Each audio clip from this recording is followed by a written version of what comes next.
12 in mine and Tom Hill. I know, mate. 12. If I say 12, that's mad, right? Yeah. It's well, I mean, when we started, it was like episode 1. It was all very exciting, and we weren't sure where it was going to go. But yeah, 12. I mean, it feels good, and I'm excited about this one. I mean, it's special, this one, isn't it? Yeah. So tonight we've got something like what we believe is like really, really exciting. It's our first guest. So we're on with Mr. Tim Le Feuvre. Tim actually came through the same program that me and Tom did a little while back, and he's an awesome guy, a top coach, and a handsome devil as well. Tim, just give us a little. I'm old. No, never. Give us a little bit of an intro about you. Okay, Tim. My name's Tim. Like Mike said, I've been through the same habit and behavior change coaching program, learning about habit and behavior change coaching as Tom and Mike. And we're all friends, and we've all been in group. Actually, Mike coached me in the internship, didn't you, Mike? Yeah. So it's Michael's fault then, is it? This is all Michael's fault. Yes. Because Tim had enough with me, so he thought, I'll give him some money. Hopefully Tim's watching this. Hopefully Tim's watching this. Tim's the guy that got it all started. So let's give Tim a shout out. We've got to give him kudos, really, haven't we? We do. Haven't you, for Tim? I say this time and time again on my website and everything. It's all down to Tim, because if I hadn't seen that webinar, or was it a webinar or some sort of podcast with him and Ash Burley on PDT? Yeah, PT distinction. Yeah, PTD. That's right. Yeah. Yeah. I would have never have met you guys, and I'd never have helped so many people with their issues, weight loss issues, and life issues, or whatever you want to call it. So, yeah. Awesome. Journey, so just to give you a little bit of background, we come through the same program run by Tim Drummond, who was at the sort of head coach, with his business partner Phil. Two great guys, two great coaches, and this is probably why we love coaching so much. We were very lucky to have some great mentors, and it's probably, certainly speaking for myself and speaking for you guys, probably changed your lives. And now I feel like if you have that, you have to pass that on. I almost feel like it's a duty to pass on. Do you guys feel the same way? Yeah, kind of the same. I remember that right when I first joined at the beginning. It was such a powerful little group. I don't know how many people were there, but it was, some of those kind of calls were hours long, weren't they? They were like on a Thursday night. It was like it started at, I don't know. Come on, it's tea time. And I'd be like, I've got to go to bed soon. So, but it was I know what you mean, Michael. It's like you've seen the light, and you see how wow, I've been helped, and actually I can use those same tools to help others.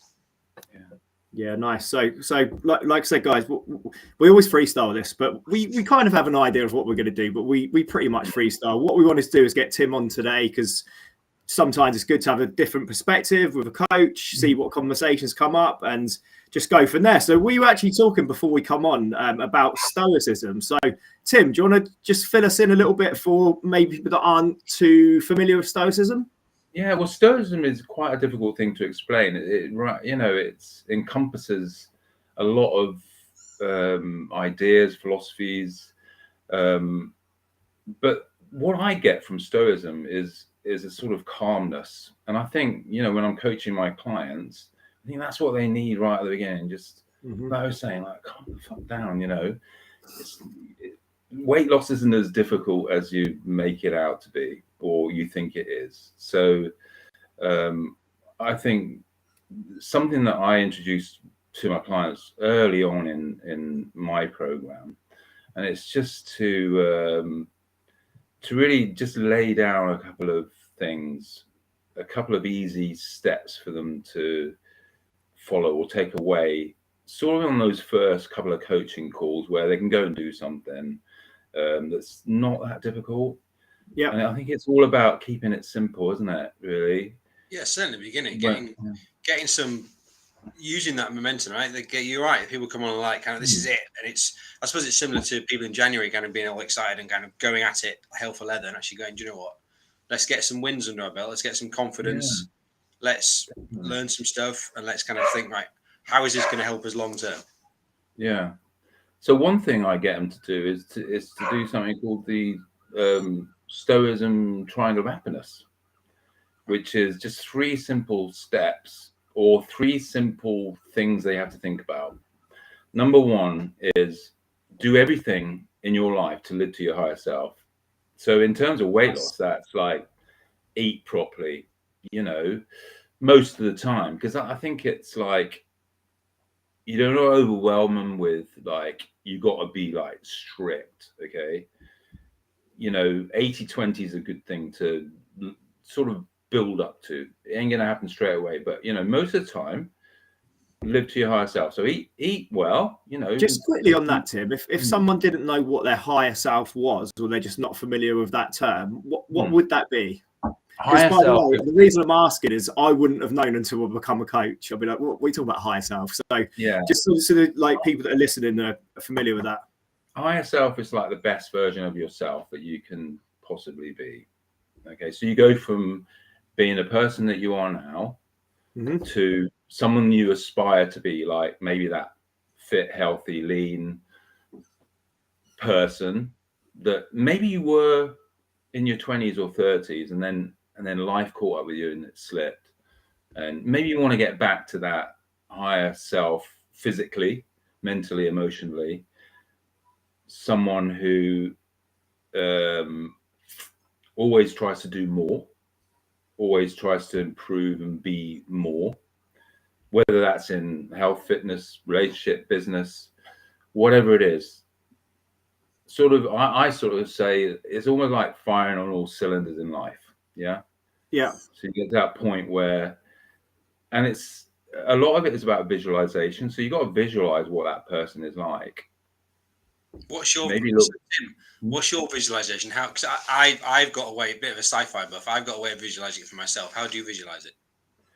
I think you've got to do a lot of soul searching. You've got to do a bit of journaling. You know, get it out on paper. Yeah. Get your feelings out on paper. It's also about having a plan, isn't it? It's also about looking into the future and seeing what's possible, and having that, and having a bit of hope as well. I think hope's important, but aspiring to be better, I think, is the thing, isn't it? Yeah. I always think about it's like if you're going to make a choice, if there's a choice coming up, like I don't know, I've come home from work and I'm tired. Do I have an apple or do I have a beer? It's like taking a second to say, what does my inner voice say? If it said, what's the right thing to do now? And generally your brain goes, this is what you probably, I'm using the word should be doing.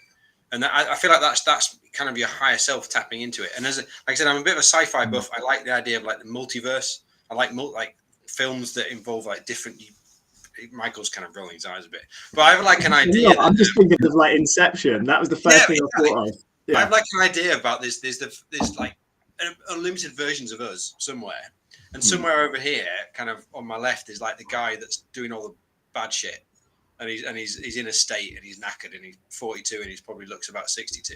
And somewhere over there is Tom, is perfect Tom, who's doing everything well. And it's a matter of kind of how can I tap into what he would do over there a little bit more and maybe avoid that guy over there.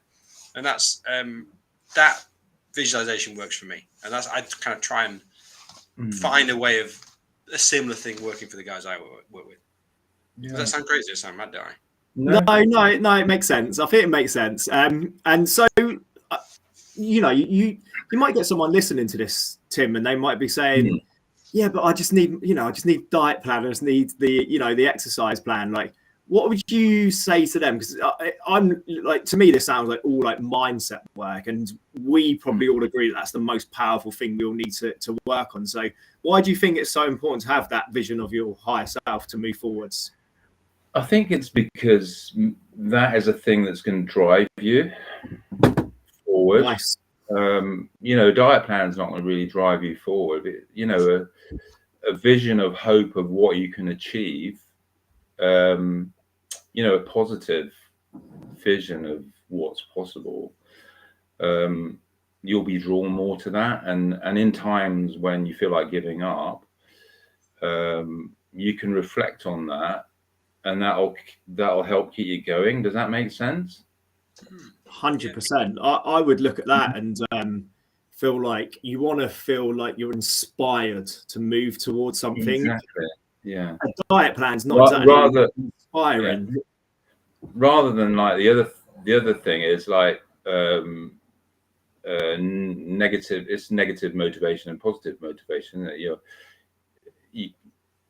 a lot, and I bet you get a lot of people come to you to start with who they're motivated by what they don't want, rather than looking to the future and imagining something that they can have that's better than what they've got now. That can be tricky, then, can't it? Imagining, kind of actually visualizing and feeling that potential. Yeah, I think it's easier. Work. It does take work. I think it's easier to focus on what you don't want than what you do want. You could probably have someone list 5 to 10 things really quickly of things they don't want. But if you ask them to flip and say, okay, so what do you want? Yeah, that's a harder question to answer. And I think because people don't know what they want, do they? They don't, and they don't think about it. Yeah. I suppose we're not taught it, are we? We're not. I would say if I think about my growing up and my inspiration, I wasn't a great amount at school. I remember things like careers advisors being fairly ropey back in the kind of 90s, and I remember a lot of people saying, "Gropey, you're gropey then." No, gropey. No, that was the 80s. Was gropey. This is 90s. And I remember a lot of being told to be realistic, and I suppose so. Maybe years of being. I think at a young age you get told you can probably be anything, and then what happens is you get older, belief shifts happen because you get lots of people telling you there's certain things you can't do. Yeah. So you grow up with that sort of, well, I can't do this and I can't do that. So you've had that belief sort of pushed into you. Because children believe they can be anything and do anything. And they get a new pair of trainers and they're fastest run in the world, aren't they? It's amazing. These new trainers on, they're the fastest. So I think that's interesting. So what was that other thing you mentioned? Looking at what was it, Tim? What makes you happy at first, or that higher self and that vision? That higher self, and I suppose it's all tied up with what inspires you, what motivates you, isn't it? To achieve or to get to the point where you just do what you have to do to get where you want to get to. So that's higher self is being inspired by what is possible, I suppose. Or does that make sense? Yeah, it's kind of being inspired by yourself, being inspired by possibilities of, being in a different place than I am now. Because, like I said, people come to us almost like from a place of fear, or maybe they've got health issues, and maybe they want to lose weight because they don't want to die. But then it's about turning that around to make them realize that that's okay for a bit to be motivated by fear, but then you got to long term you've got to have positive aspirations. You've got to be inspired by something more than that, because you can't keep going. You can't lose weight and keep it off necessarily by just being inspired by fear. I think that's a negative. So you need those positive visualization, like we were saying, imagining what's possible, being that higher self version of yourself, that fitter, healthier, more present with your family and partner. So what tools do you use to get your guys to feel that and be able to visualize? Okay, so the next part is so there's 3 parts. Is do everything you can do to live up to your higher self, and then it's a triangle. So left hand side, as you look at it, is live up to your higher self. Right bottom is don't focus on the things that you can't control. Nice. Rather focus on the things that you can control. Yeah. So it's very easy. A lot of that stuff, like the news and things, isn't it? That's you can exactly. So that can cause negative feedback on it. You know, if you're anxiety, always, all these exactly. things that can get drawn into us, the more we feed them, I believe. Yeah. So you get a client that comes to you and you say, well, what's blocking you from losing weight? This is limiting beliefs, isn't it? And it's turning into what we were saying we might talk about is myths. Okay. So what's blocking you from losing weight? Oh, I haven't got time, or I don't like the gym, or I haven't got a gym membership. You know, it hasn't worked in the past. It hasn't worked in the past. I can't lose weight. You know, so it's getting them to think that, well, let's just focus on what you can do rather than what you think you can't do. So it's more, again, it's getting them into that positive. Have you got any examples you could share without names and things? Any kind of good examples that might kind of resonate with people? Just about everybody that comes to me says they haven't got time to lose weight. Can't really. Do you think that's him? Do you think that's a bit of a protection mechanism that they don't necessarily recognise? That subconscious thought comes out because of all the previous experiences, they've not been able to do it, and then to protect yourself from saying it's not. I don't believe I can lose weight, and we all know that's bullshit, basically, don't we? Yeah, but then you know, whatever they think, you know, it's that saying, you know, if you think you're right or wrong, you're right. Yeah. You know, there's no right or wrong. It's the Henry Ford quote, isn't it? Whether you think you can or you can't, either way. Oh, that's the one. Yeah, that's it. Yeah. So sorry, that's to interject. They do believe that. That's their belief. They do believe that. Yes, and maybe that's what's keeping them stuck. So it's just about.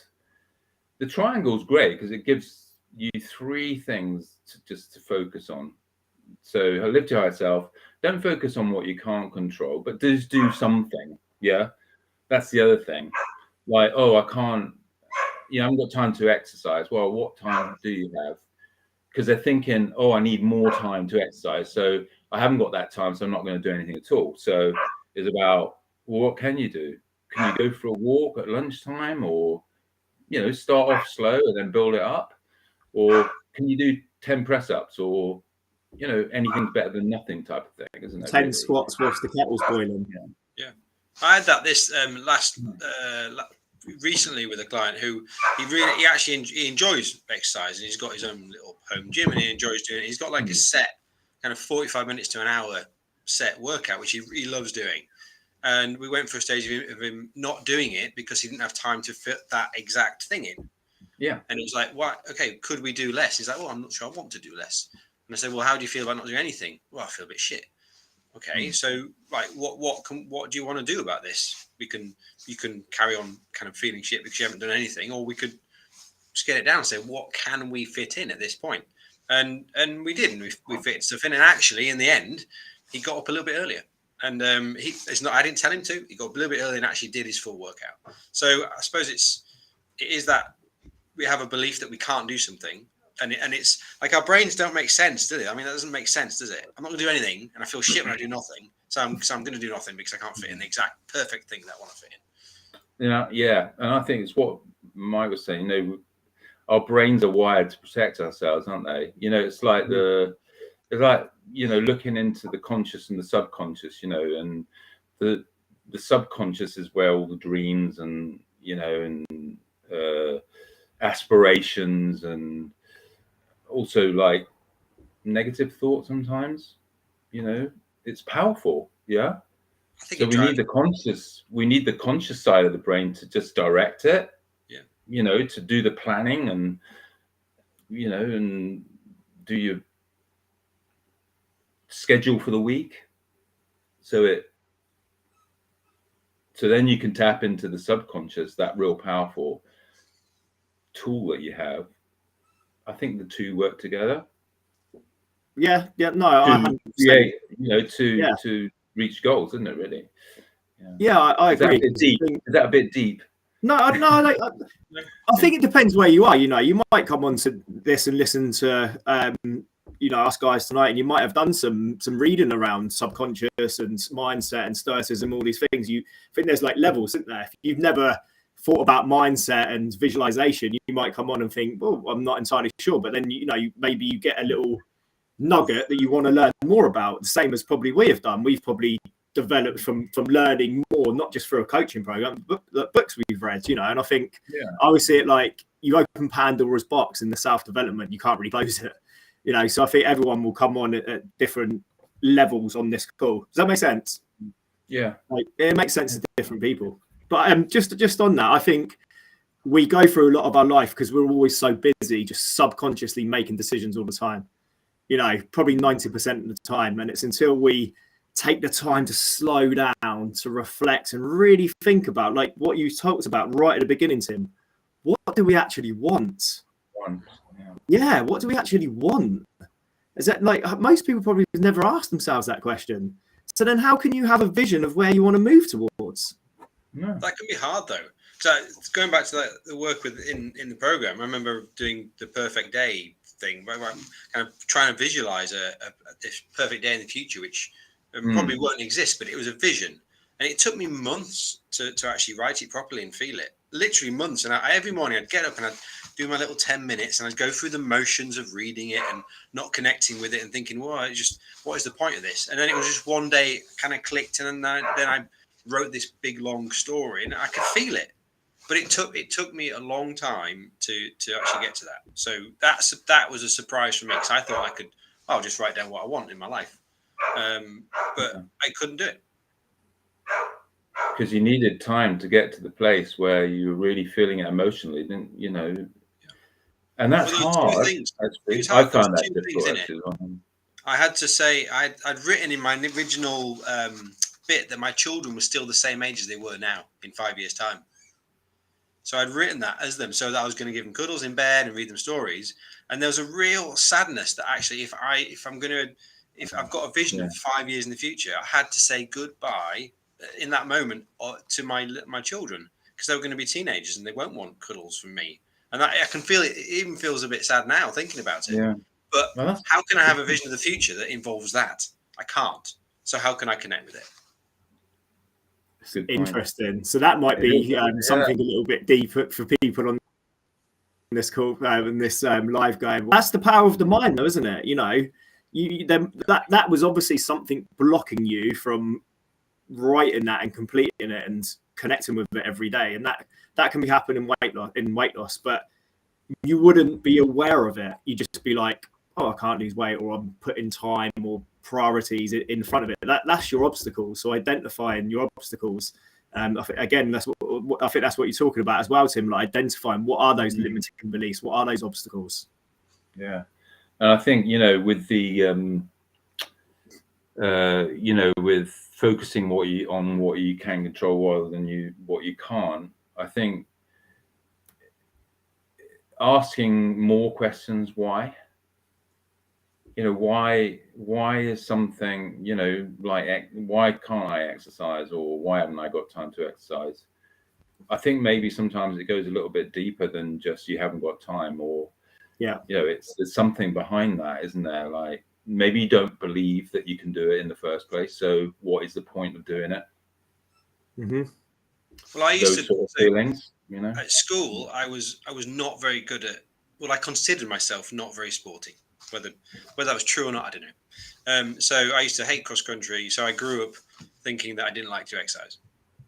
I don't know where that came from. It was only when I was, so how old was I? I did a tough. We came for a Tough Mudder when I was about 30 in my 30s. It was only at that point we've lost him. We've lost him. I'm sure, guys. I'm sure he'll be back in a second.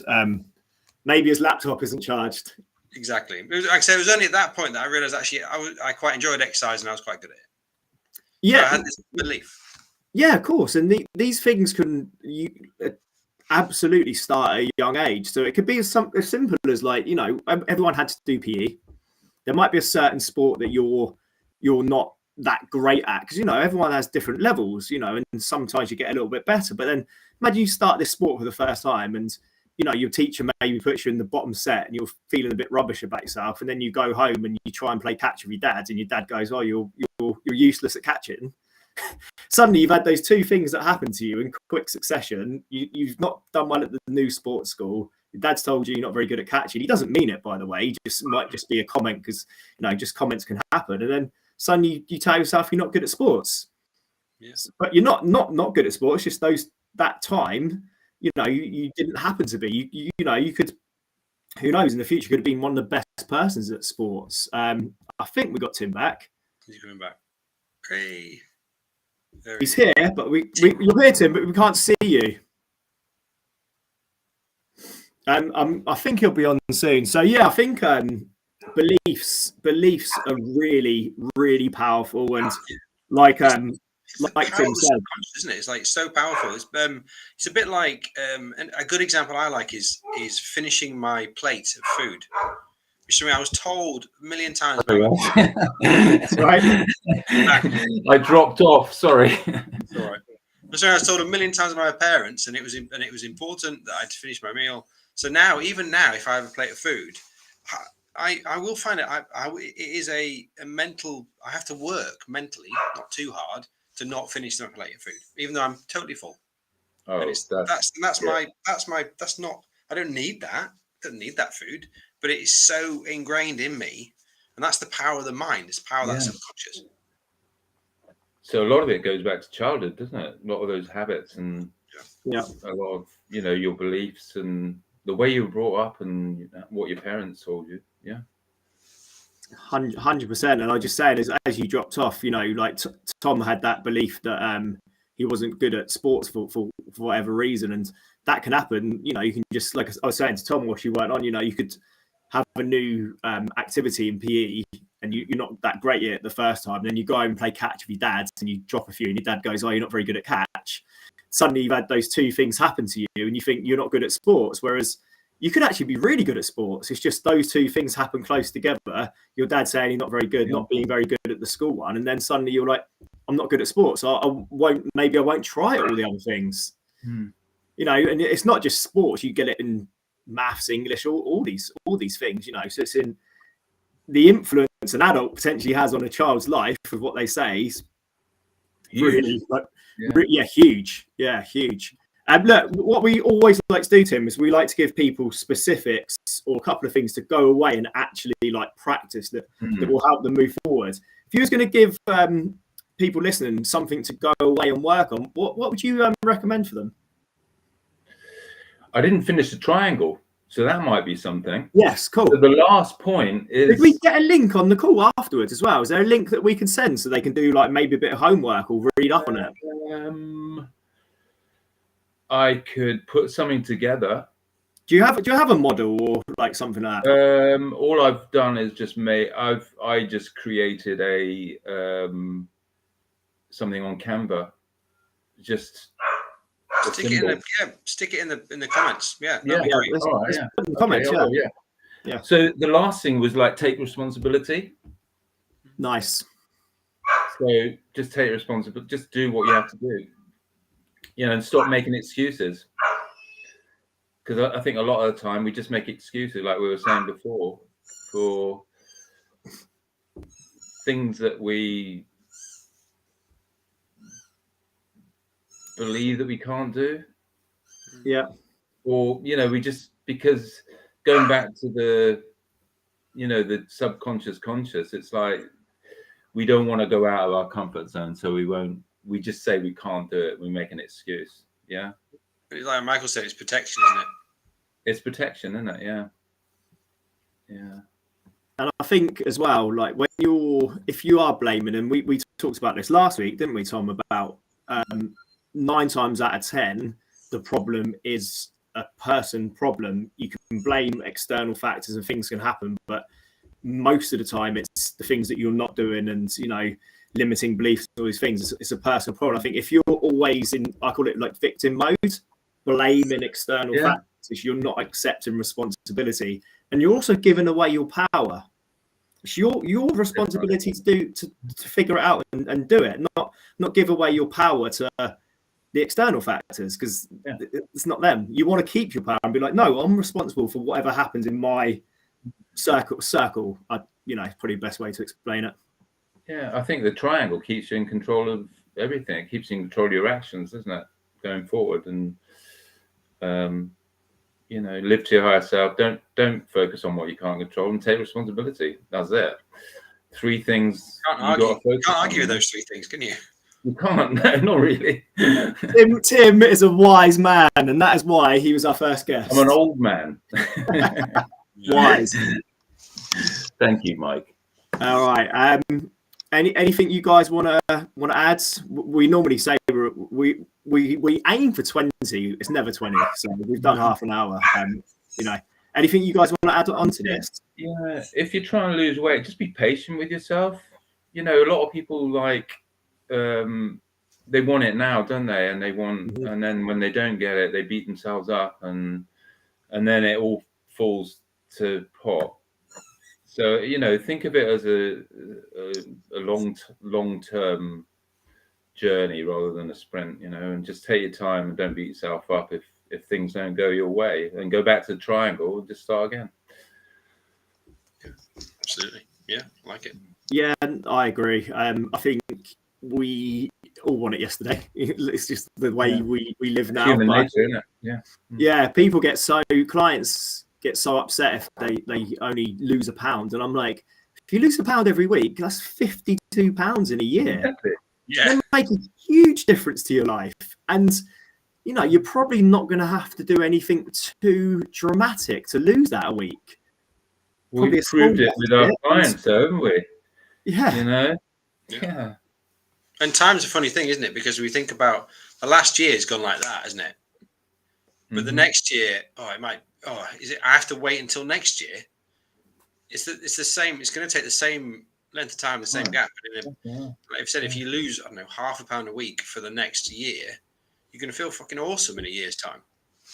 Yeah, but it's people's ability to look forward and imagine that and visualize that, like we're talking at the beginning, wasn't it? So that's what you got to tune into. You got to tune in and look forward and be drawn to positive things rather than be motivated by the negative. Negative's all right to start with. And I watched. Did you watch Point Break, the tennis program? Have you seen that? Yeah, I've seen the because it's in 2 halves. I've seen the first half. There's 5. There's about 5 episodes, but in episode 2, it was like Matteo Berrettini, and they were asking him, what motivated, and they were finding out what motivated the athletes to succeed, because playing at that high level, it's like they have to be on their game all the time, otherwise they just don't. They'll get beaten, they'll go down the rankings, and they don't earn any money, and that's it, isn't it? And he said, fear motivates me. The fear of losing. Yeah. Without fear, there's no will. That's okay. That is what works for him. Yeah. In terms of weight loss, I don't think you can be motivated by fear to start with, but then you have to look for other things to. It's funny that guy motivated by fear. Eventually, he's going to get older and people are going to get better. And then what has he got? Exactly. Then that fear is realized, and then it's there. Bam. Yeah. Whereas I wonder if you spoke to someone like Rafa Nadal or Roger Federer at the same age as Berrettini, I wonder what their motivation was, and I can guarantee it. Exactly. I reckon I can lay my hat on it. It wouldn't be fair. It probably would have been something a bit more positive than that. Grand Slam, basically, want to be exactly. I want to be the best tennis player in the world. So I'm sure that's why Djokovic fought like that. That's why Berrettini has only got to number 6 in the world. He's currently number 14 in the world. He dropped to 46 or something. So that's maybe where he's stuck where he is, because he's not. Tim, he needs a coach. He needs to get on the phone to him. You got to change your attitude, mate. You got to change the way you think. Like you say, okay, cool, good. Yeah, like again, like we could Go on. We could 100%. We could go into so many different avenues following this. But thank you, Tim, for being our first guest. You're welcome. So I tell you, go on. You should get the wild man on that. Get Taylor. There you go. Get Taylor Thompson. Actually, you know what? This is quite. I've just had an idea. So I think every guest we get on gives almost like a tag team partner, recommends the next one. So you reckon Taylor Thompson's on next? He's so interesting. He's more interesting than me. That's why Tim is such a nice guy. There you go. That's why nice guy Tim. He goes hunting. Fuck me, really? That's it. All right. Well, So I think that's what we should do from now on. From now, because I'm a big fan of Stephen Bartlett's podcast, and what he does is at the end of each episode, someone writes a question for the next guest that's going to come on. They don't know who the next guest is, so ours can be whatever the guest that we have on recommends the next guest that we host. There you go. There's so many, isn't there? Yeah, look, we know a few coaches, don't we? So yeah. Pleasure, guys. Thanks for that. Yeah. No, like I said, Tim, thank you very much for coming on, for being our first guest. To me, some absolute nuggets of gold, and I think that what we really like to do is we want to obviously give people things to take away and do. So I think it's good to have something to actually practice and go and do, but also we really want people to get thinking. I want people to get like the brain going and thinking and visualizing and just questioning things a little bit. So we always like to think that hopefully people have taken some stuff that's really got them thinking. It's really important. I think one takeaway people could take is when they think about something like, oh, I haven't got time. Ask yourself the question: is that really true? Mm-hmm. Is that really true? And maybe come up with some reasons why that's not true. And then it's just a myth, then, isn't it? There you are. I got the myth bit in. Nice. All right. Look, cheers everyone that is obviously either watching the replay or tuned in live. As always, we appreciate any thoughts, any feedback, any questions, any requests. If you want us to cover certain topics, we'll happily jump on. Once again, thank you for being our first guest. You're welcome, man. Thank you for having me. Maybe we'll get to 100 and you'll be on that one. Who knows where this could go? But we love doing this, and hopefully everyone gets a little. I thoroughly enjoy it. Every time you come on, if it's there and I'm not doing something else, I always get on because you're great. Thank you. And it inspires me. I said that before. You inspire me to do more. Yeah. Nice. Thanks, guys. All right. Cheers, Tim. Cheers, Tom. Everyone, enjoy the rest of your weeks. Cheers, guys. Cheers, guys. Bye.